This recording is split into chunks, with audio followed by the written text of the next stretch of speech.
Banyak banget burung-burungnya. Geese in the sky. Kalau geese ya di sini ya, kalau menurutku ya, kalau mereka lewat itu kayak banyak segerombol emak-emak ngobrol itu. Wah wah wah wah, wah wah wah wah. Bye geese. Where you going? Take care. Magnet cinta dan uang. Tips yang aku bagikan kali ini datangnya dari bapaknya anak-anak, dan mungkin teman-teman ada yang tahu dia atau mungkin nggak tahu juga. Yang pasti dia itu magnetik banget sama yang namanya cinta, dan juga magnetik banget sama yang namanya uang. So anyway, yang pertama itu adalah tahu betul apa yang kita mau secara detail dan jelas. Bedanya dikalikan 100. Jadi kalau misalnya aku mau mobil BMW kali 100 itu berarti aku punya showroomnya.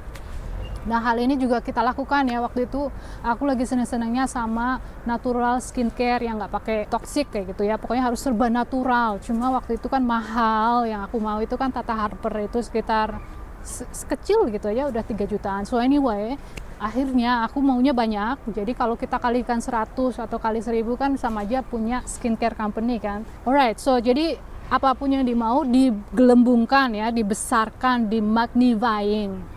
Nah, terus yang kedua itu kita harus memiliki attitude atau sikap atau tingkah atau perilaku yang magnetik. Nah, magnetik itu apa? Kalau di bahasa Inggrisnya itu kan artinya having extraordinary ability to attract, memiliki kemampuan yang luar biasa untuk menarik.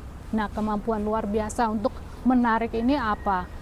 Atau bagaimana didapatkannya? Ya, didapatkannya dengan cara disiplin-disiplin tertentu, atau mungkin kalau di istilahnya itu namanya ritual.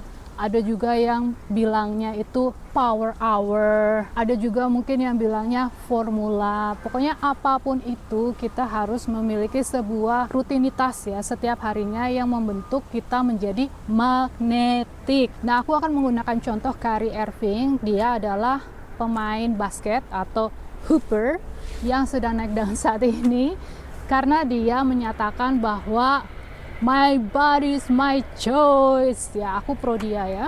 Kalau teman-teman tahu apa itu artinya, yang pasti dia memiliki dream atau tahu betul apa yang dia mau secara detail dan jelas, yang digelembungkan secara besar itu tadi yang nomor 1 dari umur 9 tahun. Kemudian di umur 28 tahun saat ini, atau sekitar prosesnya itu 19 tahunan, akhirnya dia memiliki network atau menandatangani kontrak seharga 141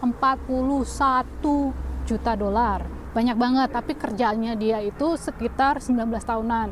Sama ya kayak aku juga, apa yang aku lakukan itu prosesnya panjang guys, nggak cuma setahun 2 tahun, jadi memakan waktu sekitar 10 tahun. Nah, ritualku ini nanti aku akan bagikan di online courseku yang belum luncur sih sekarang. Buat yang niat aja, nggak harus juga sih, teman-teman belajar dari videoku juga pasti udah bisa kok, bisa berubah hidupnya. Tapi kalau mau, nanti aku kasih tahu dari morning rutinku apa, terus night rutinnya itu apa saja yang dilakukan, power hour itu kalau kata Tony Robbins itu apa saja, apakah itu scripting, apakah itu visualisasi, meditasi, makanan, dududu, pokoknya semuanya ada di sana. Terakhir adalah gift atau rajin-rajin memberi. Nah, memberi ini jangan dilihat dari harus memberi barang ya, bisa juga tenaga. Terus jangan dilihat sebagai ya sudah sih aku ngasih biar aku dapetin, karena tahu kan triknya ini kan namanya energi itu tidak bisa dihilangkan ya, hanya bisa dirubah aja kan. Jadi ya, mikirnya nih, oh yaudah aku kasih energi nih, barang bekasku tak kasih ke orang, terus habis itu ngarep-ngarep mana sih handphone baruku belum datang nih, bohong nih Desi, bohong. Enggak ya, enggak kayak gitu. Harus tulus, tapi mungkin lebih gampangnya untuk melihat hal ini bukan sebagai beban atau bukan sebagai sesuatu untuk mancing, itu adalah dengan berpikir bahwa memberi itu seperti marketing.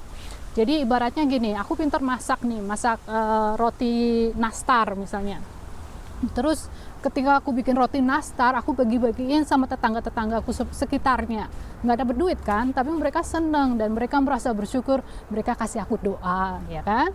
Terus nggak cuma itu aja, mungkin nanti pas acara-acara spesial akhirnya aku punya niat nih, oh yaudah deh aku jualan aja kali. Mereka udah pasti mau beli karena mereka udah tahu kan kalau kita pinter bikin roti nastar, itu satu.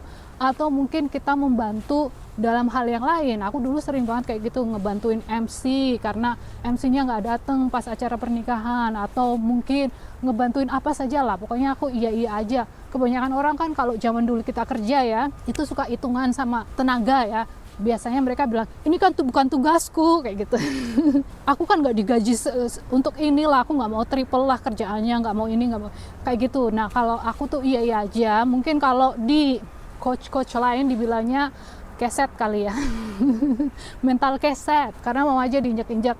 Cuma aku mikirnya itu, kita nggak tahu ya, aku selalu melihat segala sesuatu itu sebagai opportunity atau kesempatan. Jadi dari sana nanti akhirnya, oh iya pakai si Desi aja, aku inget dulu dia bisa kok bikin ini, atau oh aku inget dulu dia gini-gini, ya, kayak gitulah. Intinya marketing. Jadi kamu memasarkan dirimu sendiri sebagai seseorang yang misalnya bisa bikin kue tadi, atau seseorang yang ringan tangan, atau seseorang yang pinter A, pinter B, pinter C, kayak gitu.